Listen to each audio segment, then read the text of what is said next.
افطار کی دعا جو ہے وہ کب پڑھنی چاہیے؟ روزہ افطار کرنے سے پہلے دعا مانگے؟ روزہ افطار کرتے وقت کی جو دعا ہے لوگ عام طور پہ افطار سے پہلے مانگ رہے ہوتے ہیں۔ تو دیکھیں، افطار سے پہلے مناجات کی جا سکتی ہیں، افطار سے پہلے دعائیں بھی کی جا سکتی ہیں، اس میں کوئی ممانعت نہیں ہے۔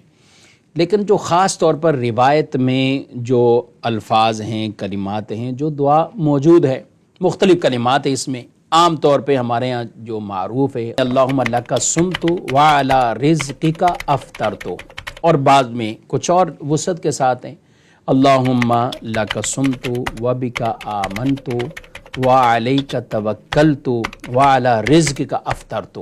تو یہ جو دعا ایک معروف ہم مختصراً دعا پڑھتے ہیں، تو یہ روزہ افطار کرنے کے بعد پڑھی جاتی ہے، کیونکہ اس کے کلمات یہ ہیں کہ اے اللہ تیرے دیے ہوئے رزق پر میں نے افطار کر لیا، وعلی رزقک افطرت، میں نے افطار کر لیا۔ تو اب یہ ایک کھجور کھانے کے بعد گھونٹ پانی پی لیا، دودھ پی لیا، تو اس کے بعد اس دعا کو پڑھا جائے گا۔ اور بقیہ نارمل اگر کوئی دعائیں اور مناجات جیسا کہ مختلف احباب مختلف جگہوں پر جمع ہو کر رہے ہوتے ہیں، مدنی چینل کی اسکرین پر بھی آپ دعائیں سن رہے ہوتے ہیں، مناجات سن رہے ہوتے ہیں، تو وہ کرنا بالکل جائز ہے۔ لیکن جو روایت والی دعا ہے وہ افطار کرنے کے بعد، کھجور وغیرہ کھانے کے بعد ان کلمات کو پڑھ لیں گے، انشاءاللہ اس کی برکتیں۔